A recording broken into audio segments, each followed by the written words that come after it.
कद्दूपुर नाम का एक सुंदर गांव था। कद्दूपुर गांव में ममता नाम की लड़की की शादी जग्गू नाम के आदमी से हुई। जग्गू और उसका परिवार ममता को हमेशा ही दहेज के लिए परेशान करता था। ममता की मां बचपन में ही गुजर गई। तब उसके पिता राजेश ने ही ममता की देखभाल की थी और ममता की शादी जग्गू से इस भरोसे पर की थी कि वो उसकी बेटी को राजकुमारी की तरह रखेगा। लेकिन जग्गू ने ममता को उसी के घर में नौकरानी से बदतर रखा। न पहनने को अच्छे कपड़े दिए, न कभी पेट भर खाना दिया। ममता के पिता दिल के मरीज थे, वो जरा भी सदमा झेल नहीं सकते थे। इसी वजह से ममता ने कभी भी अपनी मजबूरी का रोना उनके सामने नहीं रोया।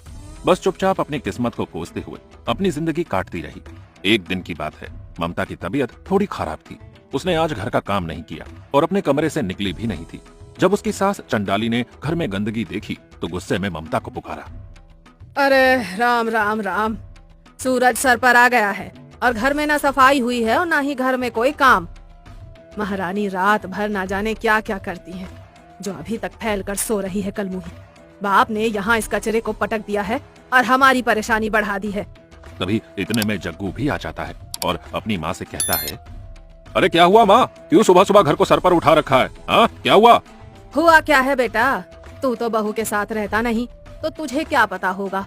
तू तो बस घर की हालत देख, ना तो झाड़ू हुआ है और ना ही पोछा। महारानी जी हैं अभी तक सो रही हैं। अब कब वो उठेंगी, कब नाश्ता होगा, कब खाना। भाई ऐसी जिंदगी तो मैंने कभी नहीं देखी। मेरे पति तो टांगे खींचकर खटिया से गिरा देते थे। अरे जरा भी लेट सोकर उठो। एक तू है, ऐसा लगता है तू उससे डरता है। अरे क्यों मर्द जात पर धब्बा लगा हुआ है? क्यों इस चंडाली का नाम डुबा रहा है तू?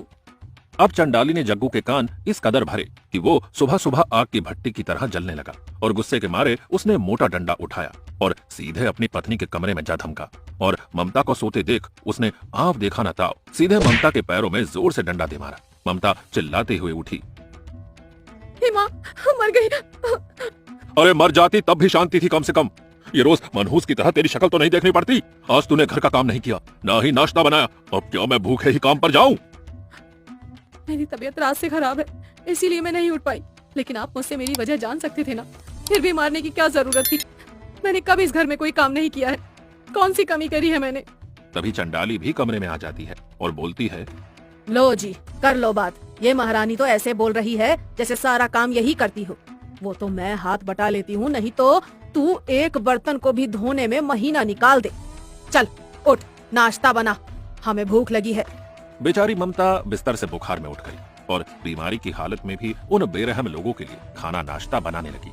और नाश्ता बनाने के बाद जैसे ही लेकर आई तो चंडाली ने जग्गू को और गुस्सा दिलाने की योजना बनाई। और जब ममता चलकर आ रही थी तो चंडाली ने उसके पैर में अपना पैर मार दिया, जिससे वो नाश्ता लेकर जग्गू के ऊपर जा गिरी। जग्गू को इतना गुस्सा आया कि उसने कस के उसे धक्का दिया तो ममता सीधे दीवार से जा टकराई और लहूलुहान होकर बेहोश हो गई। मर जाकर करम जली कहीं, अब मत उठना। अरे ये क्या कर दिया बेटा? अगर ये सच में मर गई तो आफत आ जाएगी। इसके बाप को क्या जवाब देंगे? अरे कुछ दिन बाद वो आने ही वाला है इससे मिलने। अरे आने दो माँ, कुछ नहीं होगा। हम कह देंगे कि हमने उसे घूमने के लिए भेजा है। पहले देख तो ले वो सच में मरी है या नाटक करके लेटी है। चंडाली ने हाथ लगाकर देखा तो उसकी हल्की हल्की सांसें चल रही थी। चंडाली ने कहा, अरे बेटा अभी जिंदा है, चलो इसे अस्पताल लेकर चलते हैं, बच जाएगी ये। हाँ ले चलो, और साथ में जो पैसे कमाए हैं वो भी ले चलो और डॉक्टरों पर खर्च करो। अरे मरने दो उसे उठाकर जंगल में फेंक देता हूँ। अरे जीते जी हमारे काम तो नहीं आई, कम से कम जंगल में किसी जानवर का भोजन तो बनेगी जाकर। ऐसा कहकर जग्गू ममता को कंधे पर उठा लेता है और जंगल में ले जाकर फेंक देता है और घर पर आराम से बैठकर मौज उड़ाता है।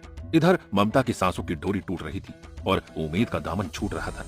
तभी वहां से एक अघोरी साधु गुजर रहे थे, जिनकी नजर घायल ममता पर पड़ी। उन्होंने ममता को देखा और उसे लेकर शमशान घाट पर आ गए और वहां ममता का तंत्र मंत्र से इलाज किया और उसे ठीक कर दिया। ममता ने उन्हें देखकर कहा, कौन हो आप बाबा, और मुझे क्यों बचाया? मैं जीना नहीं चाहती, मुझे मर जाने दीजिए। देवी, अगर इसी तरह से सभी सोच ले तो अन्याय करने वाला राजा बन जाएगा। मैंने ये जान लिया है कि तू किसी की सताई हुई है और तू चाहकर भी किसी से कुछ नहीं कह सकती। लेकिन बेटी, तू अगर इस तरह से मर जाएगी तो तू और स्त्रियों की आशा को भी मार देगी। बस आज मुझे तो सब बता, आखिर क्यों तू जीना नहीं चाहती? कसम भैरवनाथ की, ये अघोरी तुझे वचन देता है कि तू आज के बाद दुखी नहीं रहेगी। ममता ने उस अघोरी में एक उम्मीद की किरण को देखा।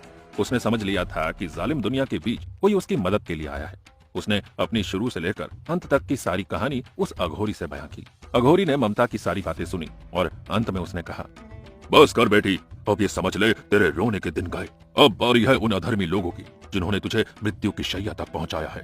तो चिंता मत कर और मेरी शरण में आ जा और बन जा उन लोगों के लिए मौत की आफत। उस अघोरी ने ममता को तंत्र मंत्र विद्याएं दी। उधर ममता की सास और पति ममता की मौत का जश्न मना रहे थे कि तभी ममता के पिता दर्शन घर आए और घर में चल रही डांस पार्टी को देखकर बोले, अरे ये क्या, आपके घर में लगता है आज कोई उत्सव है, जो इस तरह से आप लोग नाच गा रहे हैं, पर मेरी बेटी कहीं दिखाई नहीं पड़ रही है। उन लोगों ने ममता के पिता को देखा तो उनके माथे से पसीना छूट गया और हकलाती हुई आवाज में उसने कहा, आप बिना बताए आ गए, कम से कम फोन तो करते, मैं आपको लेने आ जाता। अरे नहीं बेटा, ऐसी बात नहीं है, बस बेटी को देखने का मन हुआ तो सोचा मिलता चलो, लेकिन मैंने अपने आने की खबर आपको पहुंचा दी थी। खैर कोई बात नहीं, मैं अपनी बेटी से मिलकर रात में ही लौट जाऊंगा। अरे आप बैठिए, दरअसल बात ऐसी है कि आपकी बेटी गांव की सहेलियों के साथ घूमने गई है। अब बहू है, घर की बात भी नहीं टाल सकते थे, तो हमने उसे जाने दिया। बस 1-2 दिन में आ जाएगी और जब आ जाएगी तो आपको खबर हम पहुंचा देंगे, तब आप मिलकर चले जाइएगा। अरे ये तो आपने बहुत अच्छा किया, चलो कोई बात नहीं, तब तक मैं यहीं रुक जाता हूँ। अब बार बार आया जाए तो नहीं जाएगा मुझसे, मैं 2 दिन बाद ही चला जाऊंगा। अरे ये बुढ़ा तो यही रुक गया, कहीं इसे असलियत पता चल गई तो आफत आ जाएगी। अरे क्या करे इसका। तभी चंडाली बोली, अरे कोई बात नहीं, आपका ही घर है, जितने दिन करे उतने ही दिन रुकिए। आप थक गए होंगे, आराम कर लीजिए, मैं आपके लिए कुछ लेकर आती हूँ। चंडाली अपने बेटे को लेकर रसोई घर में आ गई और जग्गू ने अपनी माँ से कहा, अरे माँ 2 दिन बाद कहाँ से इसकी बेटी आएगी? अरे अब तक तो उसका काम तमाम हो गया होगा, इस आफत को कैसे भी भगाओ, नहीं तो हम दोनों पर आफत आ जाएगी। अरे बेटा चिंता क्यों करता है, मेरा नाम चंडाली है, ऐसे ही नहीं पड़ा है, चांडाल से आशीर्वाद लेकर पैदा हुई हूँ मैं। अब देखना, ममता का बचा हुआ काम ये बुढ़ा करेगा, वैसे भी दिल कमजोर है, मनगढ़ंत कहानी जिस दिन भी सुनाऊंगी उसी दिन चल बसेगा, तू टेंशन मत ले।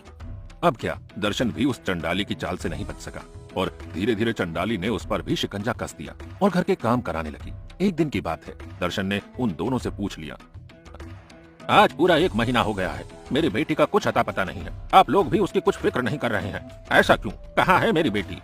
हमें क्या पता, हमने बताया ना वो घूमने गई है। अरे क्या पता उसका मन बदल गया हो और वो कहीं और चली गई हो, वैसे भी चरित्र की खराब थी वो। उनकी बात सुनकर दर्शन की आंखों में आंसू आ गए, लेकिन वो कर भी क्या सकता था। उसने फैसला कर लिया कि वो भी इसी घर में अपनी बेटी की यादों के साथ रहेगा और वो दिन रात काम करने लगा। एक दिन की बात है, रात का समय था, ममता के पिता चारपाई पर सो रहे थे, तभी ममता की आवाज उन्हें सुनाई दी, पिताजी, मैं भागी नहीं हूँ, यही हूँ, इन लोगों ने मुझे मार दिया है।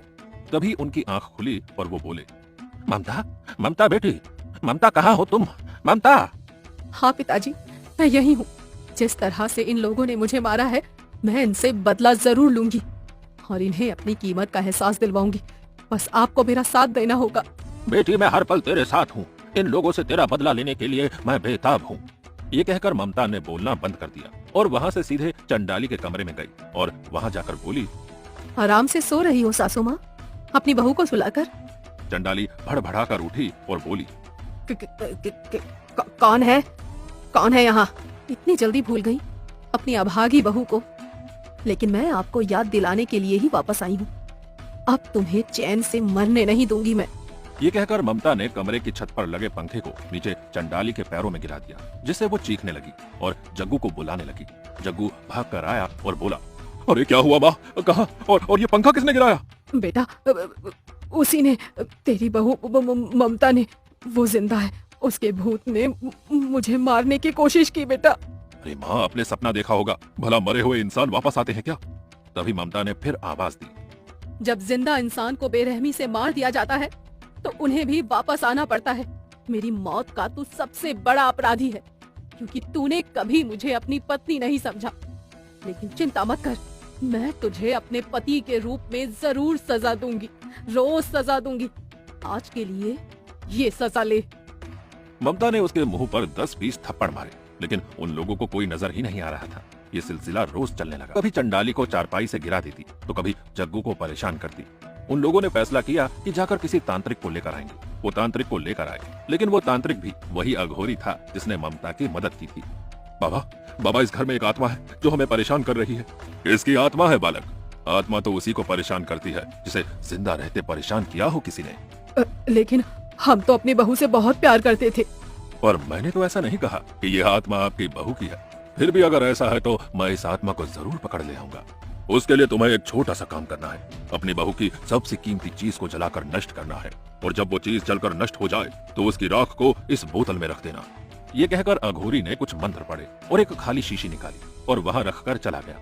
अब दोनों सोचने लगे कि ममता की कीमती चीज क्या है। तभी जग्गू बोला, माँ, ममता की तो सबसे कीमती चीज उसके पिता ही हो सकते हैं, क्योंकि वो इन्हें सबसे ज्यादा चाहती थी। क्यों, है ना? सही कहा है बेटा तुमने। मेरे मुंह की बात छीन ली तूने तो। वैसे भी इस बुढ़े को इसकी बेटी से मिलाने का इससे अच्छा तरीका नहीं हो सकता। जा, उसे पकड़ कर लेकर आ। जग्गू गया और ममता के पिता को रस्सी से बांध कर ले आया और उन्हें जलाने लगा। लेकिन उन्हें जलाने के चक्कर में आग जग्गू और चंडाली के कपड़ों में लग गई। वो दोनों चिल्लाने लगे, बचाओ, बचाओ, हमें इस आग से, भगवान के लिए बचाओ। आग बढ़ने लगी। तभी ममता दरवाजे से भागकर आई और अपनी जान जोखिम में डालकर उन दोनों को बचा लिया, लेकिन खुद का चेहरा उसने उस आग में जला लिया। ममता को देखकर जग्गू बोला, ममता, ममता, तुम जिंदा हो, लेकिन तुम तो मर चुकी थी, और तुमने हमें क्यों बचाया, जबकि हमने तो तुम्हारे पिता तक को मारने में कोई कसर नहीं छोड़ी। तभी वो अघोरी आया और बोला, मैं बताता हूँ, ममता को तुम लोगों ने जरूर मार दिया था, लेकिन मैंने इसे अपनी दैवीय शक्ति से बचा लिया था। मैं जानता था कि तुम लोग इसके पिता को ही मारोगे, और मैं ये भी जानता था कि ममता अपने पति को बचाने के लिए जरूर सामने आ जाएगी, इसीलिए मैंने ये नाटक रचा। अब मैं समझी नहीं, ये क्या माजरा है? तभी ममता बोली, माँ जी, मेरे लिए पिता से बढ़कर मेरा पति है।